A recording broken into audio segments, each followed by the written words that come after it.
जय श्री कृष्ण चैतन्य प्रभु नित्यानंद श्री अद्वैत गदाधर श्रीवासादि गौर भक्त वृंद हरे Krishna Krishna Krishna Krishna Hare Hare Hare Ram Ram Ram Hare Hare Hare Krishna. So, welcome to the Sarartha Varshini Tika of the commentary of Srila Vishwanath Chakravarti Thakur on the Bhagavad Gita. And the sub commentary is Rasika Ranjan, which is a sub commentary to Sarartha Varshini. This is by Bhaktivinoda Thakur. So, yesterday we completed the 13th chapter. We spent a good quality time on the 13th chapter. The 14th, 15th, and 16th and 17th are quite relatively short chapters, and the whole thing is in a nutshell in the 13th chapter. So we can go through it quickly, but of course, we will spend quality time. The 18th chapter will take good amount of time, and it is a very important chapter because everything is summarized there. So 18th chapter, we will also spend good amount of time. So the 14th chapter is the three modes of material nature, as Prabhupada uh, title said. And in Sanskrit, it is Gunatraya Vibhaga Yoga. Hmm. Yoga through transcending the three modes of material nature. You know. So how Gunatraya Vibhaga is a yoga? Because by understanding the Traya Vibhaga analysis, we transcend these three modes and we attain yoga. So that's why it is called as yoga through transcendence, transcending the three modes of material nature. So all the three acharyas give the same title. Now I'm just going to introduce the concept of what is modes. We have been coming across this term modes, and we have seen this in the first time in the Bhagavad Gita. Oh, I have to connect my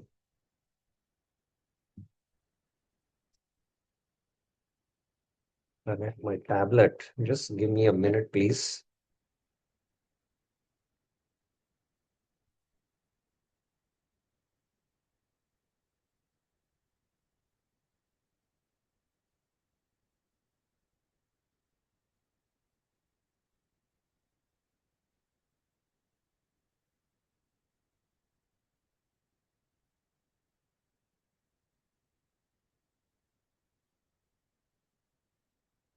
Yeah, so we have been hearing about the modes in the Bhagavad Gita second chapter 2.45 it was introduced, and in 3.27 it is there Prakritiya Kriyamanani Gune Karmani Sarvasha. So Krishna has been speaking about it, uh, and in the seventh chapter we saw that famous verse Devi Esha Gunamayi Mama Maya Tribir Gunarmayir Bhave Ebbi Sarvam Idam Jagat 7.11 I guess. I don't remember exactly the verse number, but it looks like 11. So now, Krishna has been speaking about it, and now Krishna is going to speak in detail about these modes. Now, it is interesting. Uh, Here in this chapter, what is the link or the connection between chapter 13 and chapter 14, sorry. We saw that there is no linear connection between chapter 12 and 13, but there is a conceptual connection. And but here there is a linear connection. The linear connection is there. And the linear connection is more of a logical connection, you can say. Why? Because Krishna in 13.22, especially 21 also you can say, Bhoktrutve, the Bij Vakya. And, you know, Purusha Prakriti stohi, Bhongte Prakritim Janunan. Has come. Bhongte. And what does he enjoy? Prakriti. And Prakriti means three modes. So he is conditioned by the three modes. So how to now get liberated from the three modes? Krishna is going to describe in detail now in chapter 14. So that's why chapter 14 is very important. Now, what are the modes? The modes are the subtle forces that shape the interaction between the gross matter and consciousness through the root of the subtle matter. Example, root, staircase, modes, forces that push up and down. So interaction between, the matter and consciousness. It's a very subtle phenomena. And the modes we also saw, it is acts as influence on the mind, right? So that is through the root of subtle matter. That is the mind. Because I have discussed this, but I'll again make it clear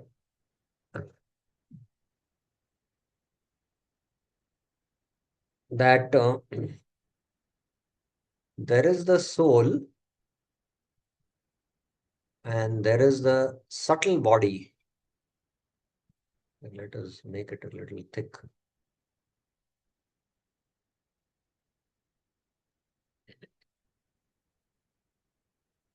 There is the soul, there is the subtle body, and then there is the gross body. And there is the world here, which we interact with through the gross and subtle body. So the soul, the subtle body is the root. And the soul, it is the root of consciousness. And the soul is the root of consciousness. Please remember.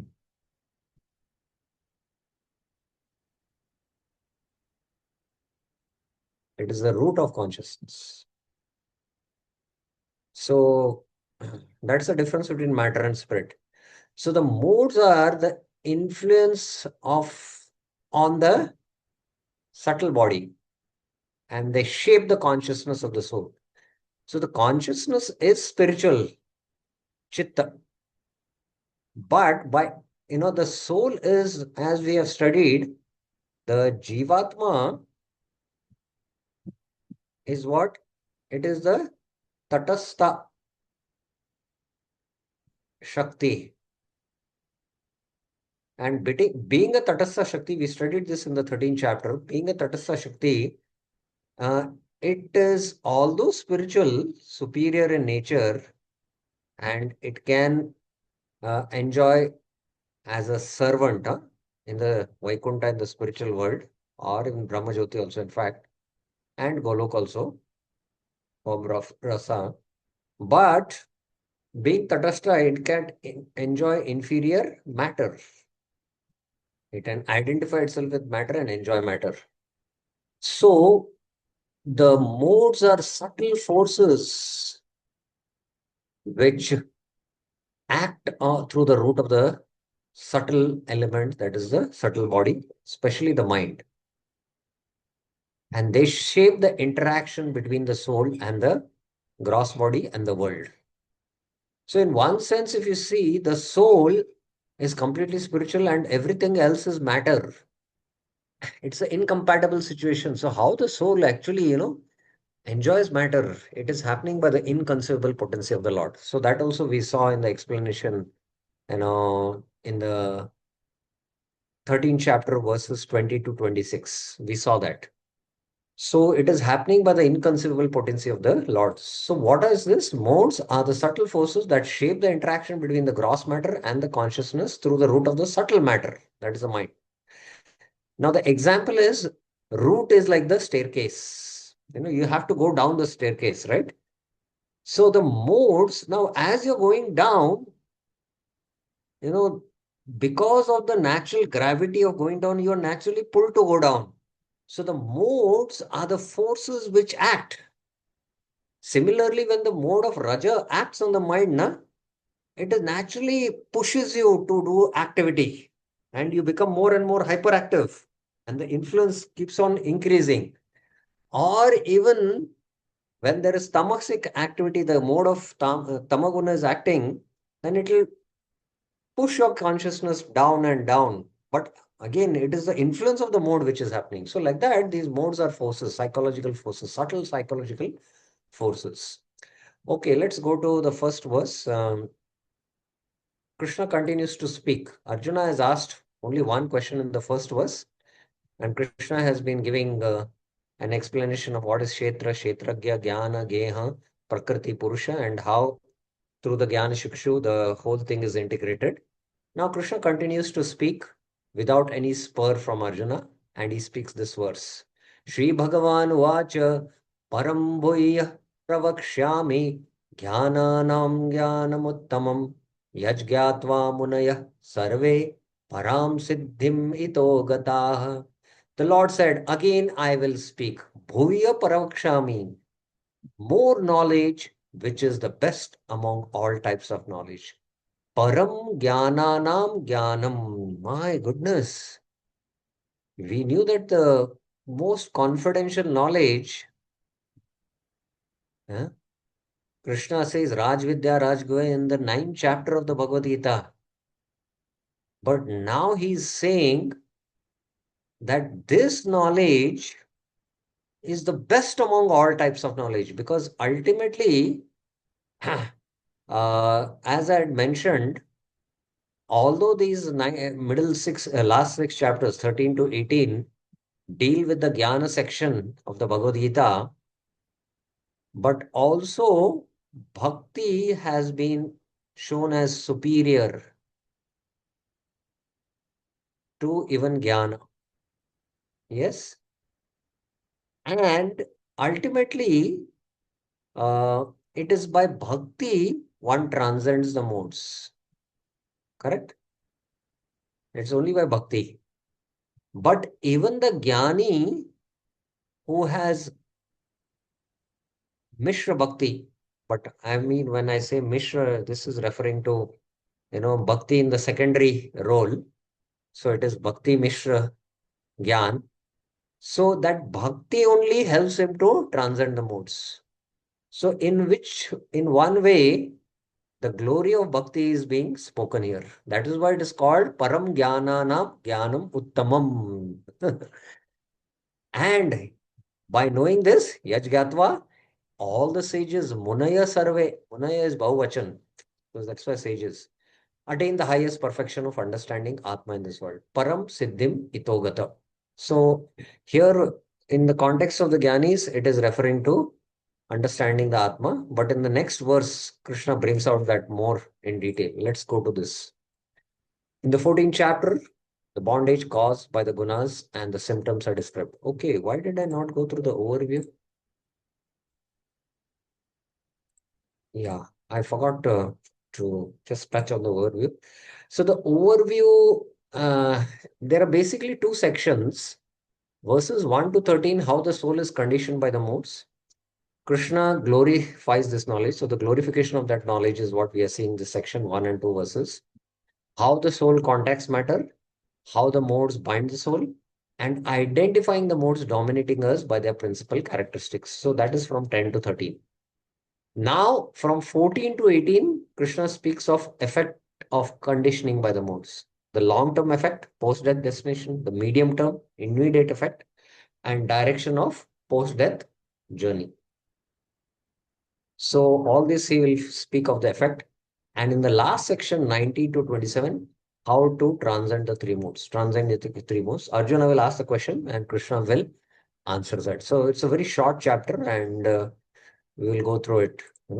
So verses 1 and 2, we are now seeing Krishna is glorifying this knowledge. You can see Jnananam Jnana Uttamam and Yaj Gyatva Param Siddhim one will attain. In the 14th chapter, the bondage caused by the gunas and the symptoms are described. So, what is the bondage caused by gunas? You know, how the jiva gets bound in Prakriti, and how these sattva, rajas, and tama bind, and what are its characteristics, long-term effect, medium-term effect, short-term effect, immediate effect, post-death, and then transcending the symptoms are described also. The symptoms of the liberated soul. The many symptoms here mention of the modes, huh?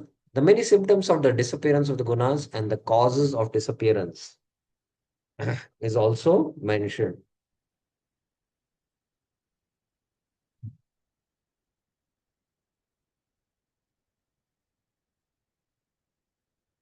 One second, huh? Just give me a minute, please.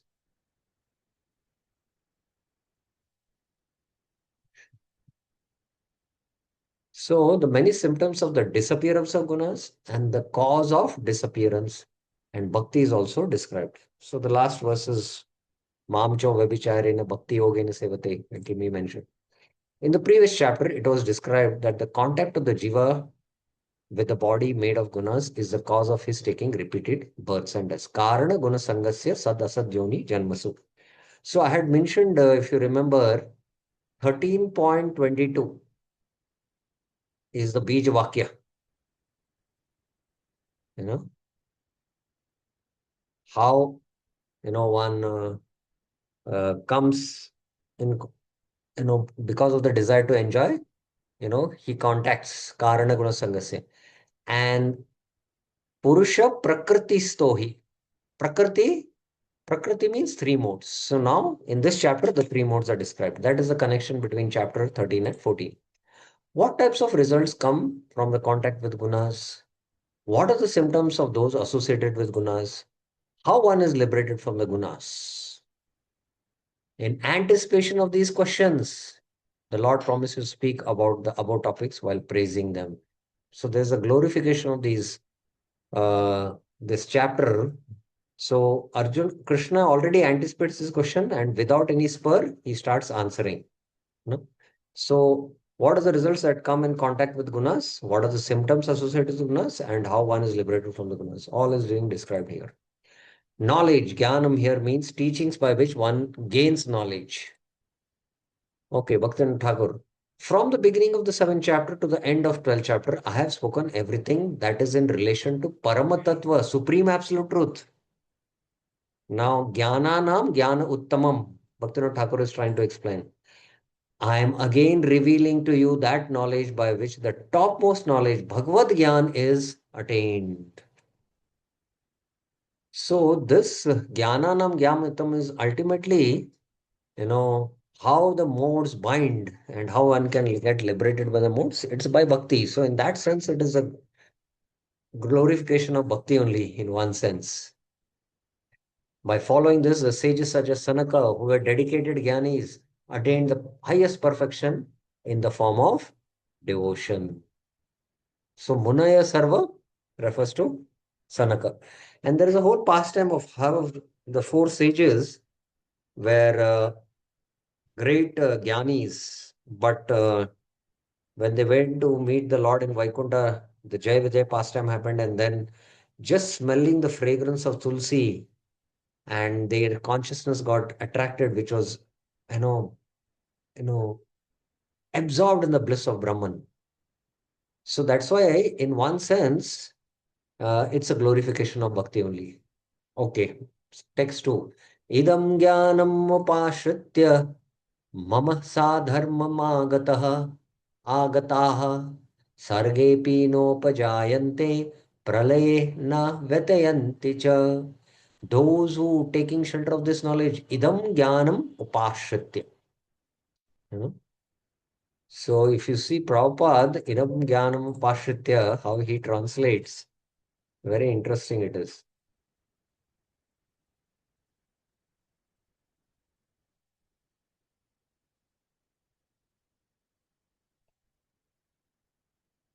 Or knowledge only Prabhupada says.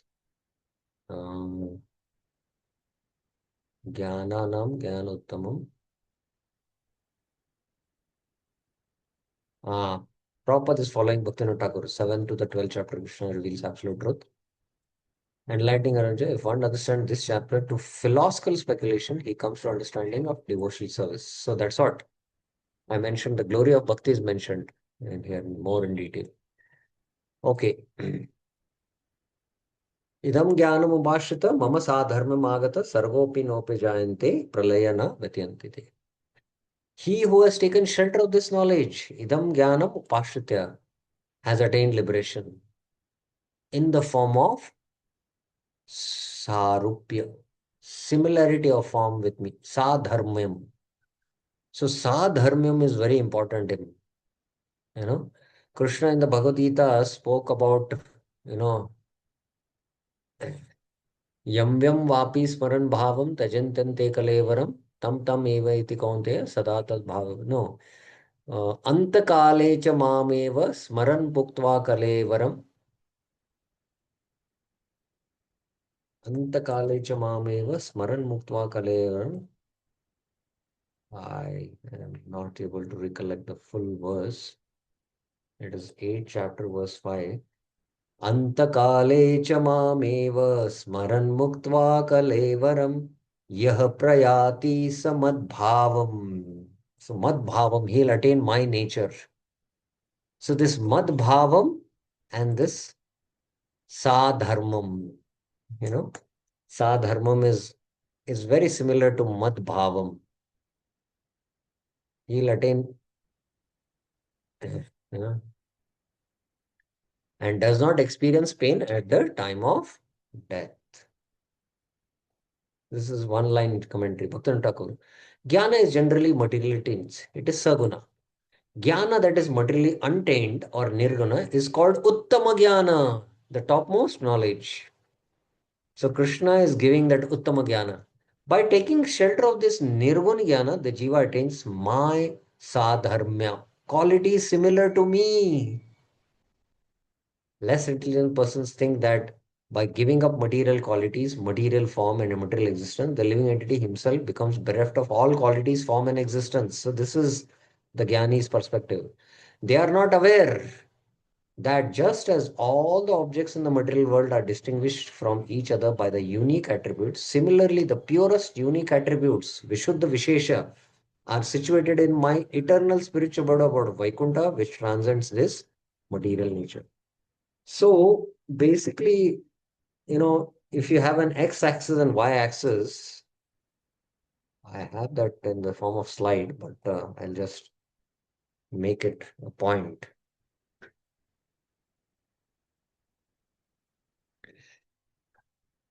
So this is x-axis, this is the y-axis, this is the positive side of y-axis, this is a negative, and this is 0, you know. So in the material world, we are attracted to material variety, forms, varieties, and this attracts us. So the Jnani's process is what? Neti, neti. They want to understand Brahman by negation of the material. So this is like the negative axis. Sorry, this is like the zero axis, zero x-axis. But above this, the Upanishads deal with this. But above this, there is the positive form of the Supreme Personality. There are positive qualities and there are positive activities, which is pure devotional service.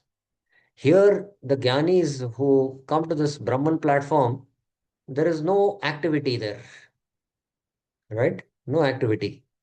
And here there are material activities which lead to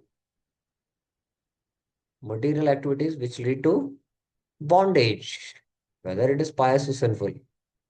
So that's why they don't want to do actions and they want to best be situated in the self. So Bhaktivinoda Thakur is trying to make that point here that ultimately there are Vishuddha Vishesha, purest unique attributes, then this transcends material nature. So that's the point he's trying to make here. That Vishuddha Vishesha makes an eternal display of my transcendental form and existence, which is called my Nirgun Sadharmya. So this is Sadharmya, Madhbhava, my spiritual nature. With knowledge that is beyond the modes of nature, one initially transcends material varieties within the material world and attains the featureless aspect of the absolute truth or Nirgun Brahma. So first transcends the modes with Jnana. So then this is Nirgun Brahman. So Sagun Brahman means Brahman with spiritual qualities. So with knowledge, one goes beyond the modes of nature. So now how one can understand the feature aspect of the absolute truth? How? This is by with knowledge, but how can one understand the absolute truth with features? Who will answer this? Let us see. I hope you are clear with my question.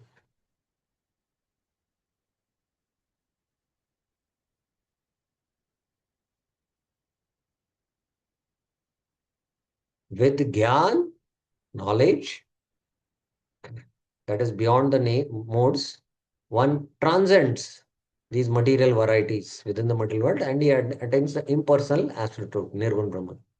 But how do we attain the absolute truth with features? What is what is the way? Yes. Sri Lalita Mataji, yes. Well, I'll try, Prabhu, only Yes. by uh, I, Ananya Bhakti and mercy of your devotee. Yes. By bhakti. Yes. And bhakti is attained by the mercy of the pure devotee and by our practice of pure devotion. Correct. Thereafter, transcending qualities manifest and the jiva never takes birth again. Thereafter, transcendental qualities manifest and the jiva never takes birth again in the material world. Even upon dissolution of the material world, the soul is never destroyed. So here, both Bhaktivinoda Thakur and uh, Vishwanath Chakra Thakur speak about this Nirgun Sadharmya. And Brahman means you should be having the similar qualities of Brahman. That means Prabhupada used to give an example. You know, if you have to be in fire, you have to develop qualities by which you can stay in fire. So if you have to stay in Brahman also, you have to be free from completely the three modes. That's the point. Okay. Now, how the soul contacts matter will be explained in verses 3 and 4. But if you have any questions up till now, I can take up. Any questions, any clarifications you have? Okay, why is the laptop not charging? Because I think again the power failure is there. No,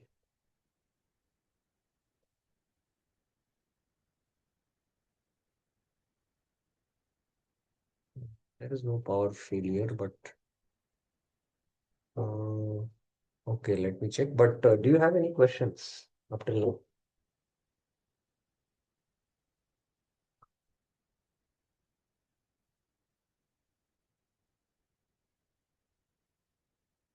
Yes, Sri Lalita Mataji. Hare Krishna Prabhu, in one of the slides when you started, it was telling knowledge that is untainted by material nature. That means that is pure devotional service. That knowledge only, no Prabhu. Jnana that is materially untainted or nirgun is called Uttam Jnana. This is speaking about bhakti only. Jnana is generally materially tainted, saguna. So we Jnana is will actually further that we come are to serving. this. Pardon? Okay. So this jnana that is materially untainted is that that eternal position is we are servitor and Krishna is supreme and we want to serve him. That jnana, right? The second line, Huh. Yeah. Uttam Jnana. Yeah, that is nirguna. But we'll come further that the paths of Jnana and even Ashtanga are sattva. And Okay. so these processor and sattva, so they cannot take us to transcendental because the processes itself are not transcendental. So that will point will be made. Uh, it will come up very soon. So And just one more give me a question. pardon. Okay.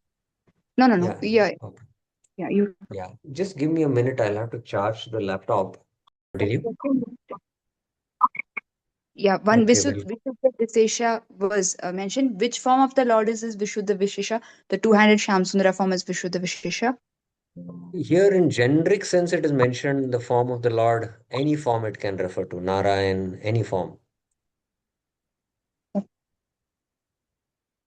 It can refer to any form. Because here, if you see in the purport, the spiritual abode of Vaikuntha is mentioned. But for us, it generally refers to Shyam Sundar. It depends on all the forms are Vishuddha, whether it is Vara, Matsya, Kurma, or any forms. But the human pastimes of Rama and Krishna are very uh, closely related because they are human pastimes, and among them Krishna. Okay. Now, how the soul contacts matter. This is the next section. मम योनिर्महद्ब्रह्म तस्मिन् गर्भं ददाम्यहम् संभवः सर्वभूतानां ततो भवति Bharat. The great expanse called Prakriti, Mahad Brahma, is my womb, Mama Yoni. In that womb, Tasmin, I place the seed in the form of all jivas. Garbham dadami aham. The birth of all beings come from that. Sarva bhutanam sambhava tato bhavati. O descendant of Bharat, Bharata. In order to explain how the contact of the jiva with the gunas through beginless ignorance, avidya, creates bondage, the Lord speaks about the method of appearance of the field and the knower of the field. So, how, you know, uh, the method of appearance of the field, this is Kshetra and the Kshetragya. So, Kshetra is nothing but Prakriti. We have seen that. And Kshetragya is what? Jiva. You know? So the how jiva, comes in contact with these gunas through anadi avidya. The avidya, please remember, when did avidya, we contact avidya, this question cannot rise because it is anadi. Okay. This again we had studied in that 13th chapter also. My Supreme Lord's place of impregnation is Prakriti, called Mahat, because it extends through all place and time continuously. It is called Brahma because it is the cause of increase, root of Brin. Brin means to increase. Brahad Vastu, it is ever expanding like the sky. In some Shruti texts, Prakriti is referred to as Brahma. So Prakriti can be also referred to Brahma. I place the seed, Garbha, within Prakriti. The seeds are in the form of the unlimited Jiva Shakti. The Lord says, Itastu anyam prakritim vidyam me param jiva bhutam. Know that the other prakriti of mine, which is superior and which gives rise to the jivas. From this, it is understood that there is a mass of consciousness, the jiva prakriti, which is called tatashta shakti. So there are unlimited jivas which are all impregnated into the prakriti. This is called the seed garbha because it gives life to all beings. Then, Tata, from my action of placing the seed Jiva Shakti in the Prakriti, the appearance of all living entities such as Brahma and others takes place. Bhaktivinoda Thakur practically repeats the same thing. The origin of material nature is the universal womb.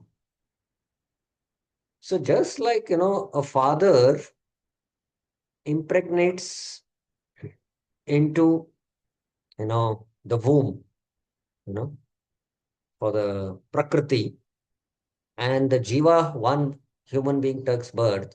Similarly, the Supreme Father impregnates, this Mahat, Mama Yonir, Mahat Brahma. And Prakriti is also called as Brahman in one sense. We have discussed, if you remember in the last class, I hope you are familiar now with the terminologies. I had discussed this and I could not write because that day pen was not there. So there is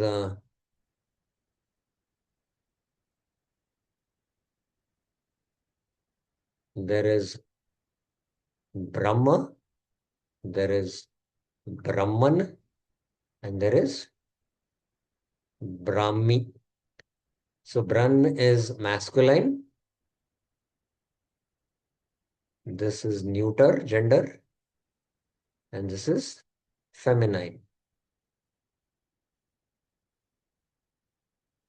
So Brahman, the absolute truth, is referred to Brahman, and it can refer to Brahman, Paramatma,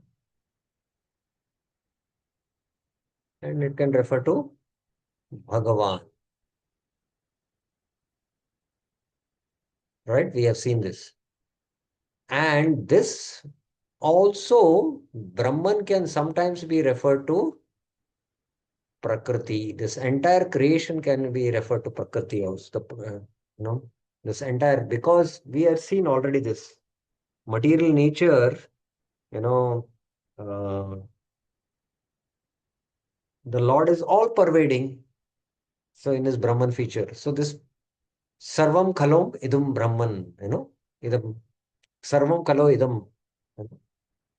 So we have seen that Upanishadic verse. We have seen this last time. So Prakriti is also sometimes, you know, uh, mentioned as Brahman. The origin of material nature is the universal womb. I impregnate this universal womb, and all beings are born from that. All beings. The material aspect of my para prakriti, transcendental nature, is Brahma, material nature, into which I place the seeds of the tapastha shakti, the Jiva Shaktis. Indeed, all the living entities beginning from Lord Brahma are born in this way. So please don't confuse with, you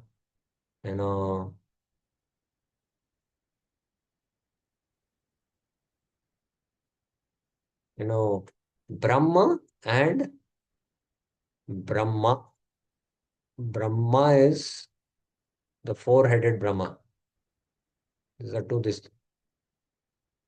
He is a Jiva, who is the topmost pious living being, the secondary creator. So there is a difference. Brahma is the absolute truth. And Brahman is also the absolute truth. Brahmi is also the absolute truth with his internal potency, that is Srimati Radharani. Okay. So because the Lord impregnates Garbham in this Prakriti and he impregnates the Jiva Shakti, so he is the father of all living beings. So that is spoken in this verse. Sarvayonishu kaunteya murtaya sambhavantiya tasam brahma mahadyonir aham bija prada pita. O son of Kunti, Kaunteya, Prakriti is the mother. Mahad Brahma Yonir, and I am the father of all forms. Aham bija prada pita tasyam murtaya. Murtaya means all the forms that arise in all wombs in this world. Yah sarva yonishu sambhavanti. Not only at the time of creation of the universe is Prakriti the mother and I the father, but at all times. Prakriti, Mahad Brahma, is a place of birth, Yoni. So Yoni is the place of birth. That's why mother is called as Yoni, and the father is called as Ling. The mother of all those forms of moving and non-moving creatures which appear in all wombs from devas to grass. And I am the giver of the seed, father. I am the father, the giver of the seed, the giver of the jivas. So that is this section. Now, the jivas are impregnated in Prakriti, and Prakriti means three modes. So how these three modes bind the soul will be discussed in section 5 to 9. So regarding this section, how the soul contacts matter, do you have any questions? Any questions, any clarifications you have?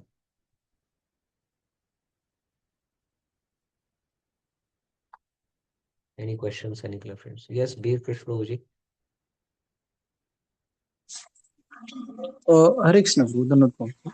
Yes. So, Prabhu, this Anadi Avidya, this is the reason for all conditioned jiva, no? This is the main reason. Basically, there are two types of living beings. The Nitya Baddha and the Nitya Mukta. Mukta. So the Nitya Mukta never contact matter. They are always there in the spiritual world and they are never Krishna Bahirmukh. They are Krishna Antarmukh. or they are having Samukya. Hmm? Hmm? Vaimukya So they nahi are hai. Okay. always in Anadi Vidya category. I mean, They are Anadi, always there. And even when they come to this material world, they don't forget their relationship with the Lord. mm, mm, mm. So they are belonging to a different potency. Please remember, they are belonging to a different potency. And these are the Lord's eternal associates in the spiritual world. That is why they are called as Nitya Mukta. But the Jiva Shakti is belonging to the Tatastha Shakti. That is the potency of the Jiva Shakti. It can be either in the material or the spiritual. And that combination of the Jiva and the Prakriti, Prakriti, Prakriti, Anadi, Vibhav, which was spoken in 13.20, if you remember. The combination is what? Anadi. Anadi. We have to understand that very clearly.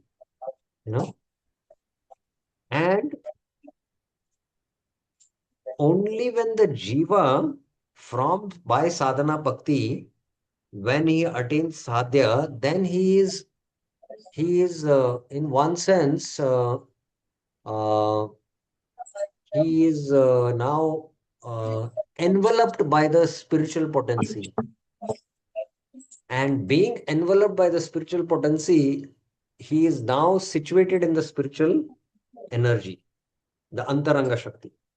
Then he doesn't come under the influence of the Vairanga Shakti, because now he is endowed with the spiritual Shakti. Just like simple example, you are driving a bicycle and then you hold a truck and you now start moving at the truck speed, right? So similarly, with the Jiva, which is having the Tatastha Shakti, which can move between the Antaranga Shakti and the Bairanga Shakti, but when by the Bhakti Shakti, which is the Sarupa Shakti of the Lord, by that he can elevate himself, and when he is now completely engulfed or compacted by the spiritual energy or the chitta potency, then he also becomes what? He becomes a the sadhana bhakta becomes siddha bhakta, and siddha, from siddha he becomes a nitya mukta. And the nitya mukta can come in this material world, still they will not become bound. So that chit potency, which is the function of the spiritual world, it when they come in this material world, that transforms into the kripa shakti, by which they show compassion, and the conditioned souls, by which they can invite them back to the spiritual world. And these are the great acharyas, okay, who are Mhm. eternally liberated souls. Is it clear? Yes, bro. But this Nitya Mukta Jiva, they are also Tatastha Shakti only, bro. No, they don't belong to a category called as Tatastha Shakti. They are not part of Tatastha. The Tatastha Jivas, when they practice pure devotional service and they are compacted by the spiritual potency, then they are under the now spiritual potency. Then their potency is different. When they are in the spiritual world, please remember that. In the spiritual world, okay? Mm-hmm. It's again to just give you a simple example, when an American citizen comes in India, he's on a different visa. He has very less benefits he can, take when he's in this land. But then, when he goes back to, like he gets hospitalized, he may have to pay bills and all that, Okay, I'm taking of a Indian citizen who goes to America, okay, or Australia, let's see, you know. Why I'm speaking about it? Because we can relate to this example. Because there the medical cost is extremely, extremely high, you know. And if you fall sick and you don't have a health insurance, your bill just for a few days can go in lakhs. 40 lakhs, 50 lakhs. That high is the medical cost. But the citizen of, that particular country, for him, it is all free facility. So because he's carrying that citizenship, so just imagine, when by sadhana you attain siddhi, you are carrying the chittas potency now. You are under the antaranga shakti. Mahatmanastu mam partha Diving. daivim prakriti mashrita. Are you getting this point? So that's why Yes. that's of a different potency. Okay. Then they are more, no more in the Jiva Tattva category. They are So we can say empowered that. and So we endowed with can. Chit Shakti. Yes. So we can say that since Nitya Mukta Jiva, they are always in Chit potency. I mean, they are in that influence. So there is no question of being Tatastha only. They are always there only. Whereas, Acharya has not spoken much about it. Of course, in Jiva Goswami's discussions in the Sandarbhas, it is there. And I have not gone to this section, so I would not like to comment anything much on this. Whatever is understanding is given in the Bhagavad Gita, understood. we'll just stick to that now. Right. Okay. Right. So Thank some details are there. Jiva Goswami goes into a lot of details, but I have only heard them, but I have not yet studied them. That section we have not yet studied, so I cannot just speak much about it. Right. Okay. Thank you. Thank you very much. Thank you. Any other questions anyone else has about these 4 verses which we discuss? This chapter has very less verses, and in another 2 classes we'll be able to easily complete. Okay, so I'll just take a few more verses. These are very simple verses.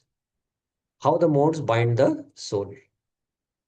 Sattvam rajastama iti guna prakriti sambhava nibaddhanti mahabhavo dehe dehinam avyayam.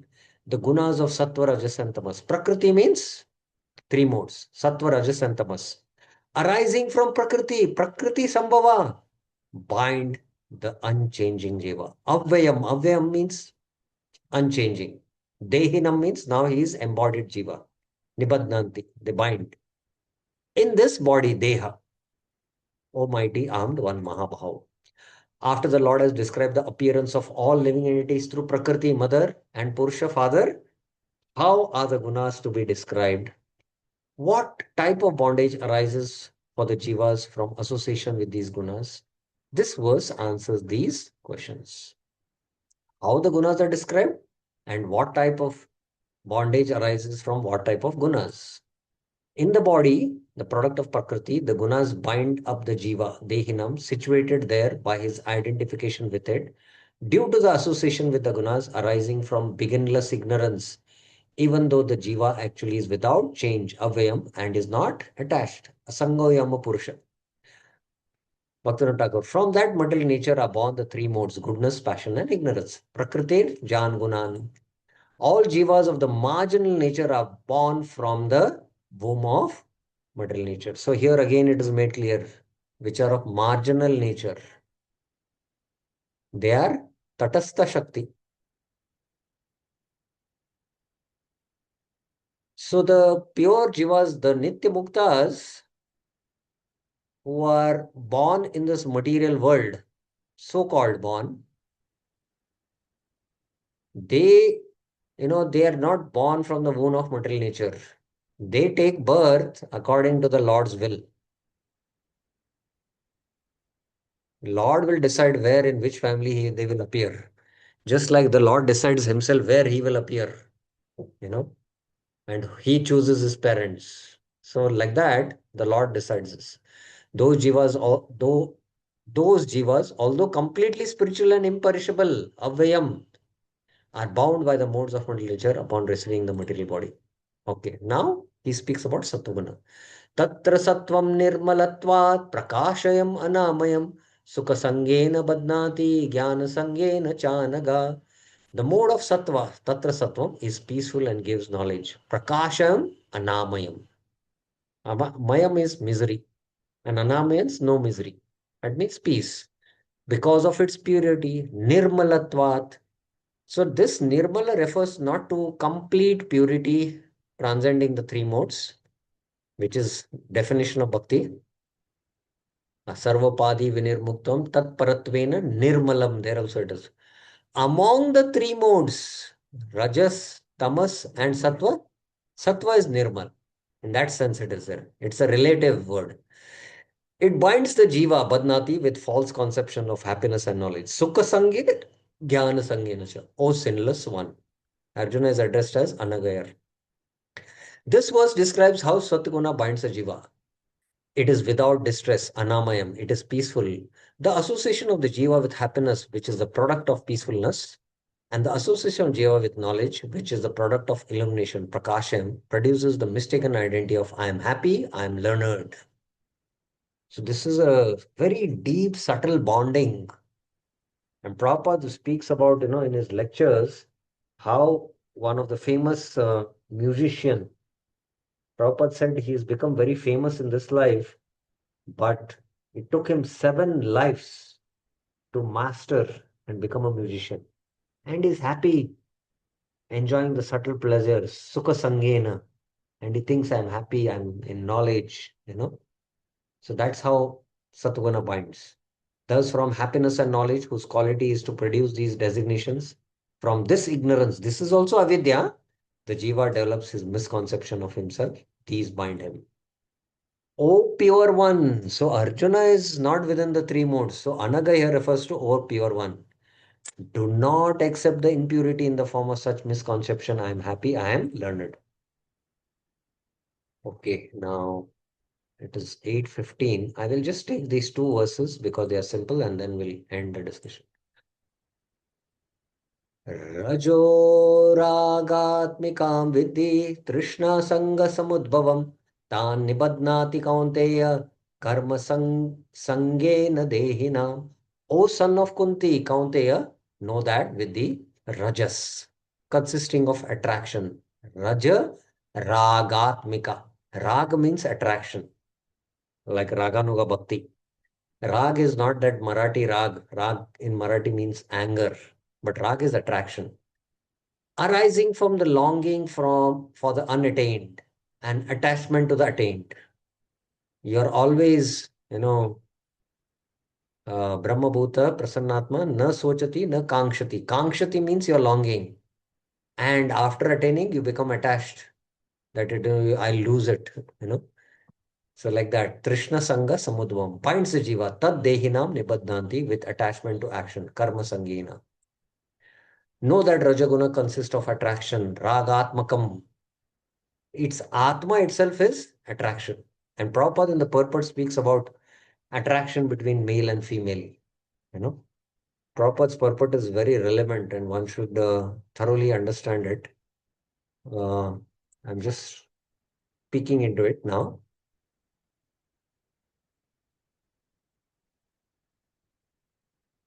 The mode of passion is characterized by the attraction between man and woman. Woman has attraction for man and man has attraction for woman. So this is from both sides, Mataji should not feel, why it's spoken for us. No.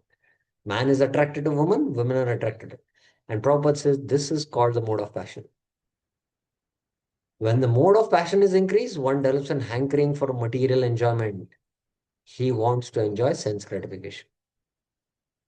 For sense gratification, man in the mode of passion wants some honor in society, in the nation, and he wants to have a happy family with nice children, wife, and house.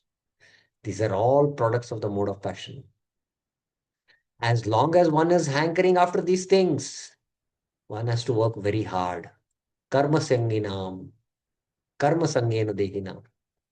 So practically the entire world is engulfed by these modes of passion. When one does not obtain one's desired objects, one develops desire, trishna. And when one obtains one's objects, he develops attachment, sangha, trishna sangha. Rajagun gives rise to these 2. Rajagun binds the soul, dehinam, by attachment, sangena, to actions in quest of present and future goals. Attachment to action arises by desire and attachment, trishna and sangha. Now the last one. Tamastu ajnanajam vidhi mohanam sarvadehinam pramadalasya nidrabhi tan nibadnati bharata. Know that vidhi tamas. which is produced from ignorance. Tamastu ajnanajam. Jam means produced or born, which causes confusion for all living beings in the form of opposite knowledge. Mohanam sarvadehina. In Tamaguna, what is knowledge? You take as not knowledge, and what is not knowledge, you take it as knowledge. So that is Tamaguna. Binds a jiva tan nimadnati with inattention, pramad, laziness, alas, and sleep, nidra. And all these effects we see in the early morning chanting. Okay, there's no purport. Okay, I will stop here. It's already 8:18 because we started at 7:20. So any questions about these, how Satuguna binds, Rajaguna binds, and Tamaguna binds? Yes, Bir Krishnaji.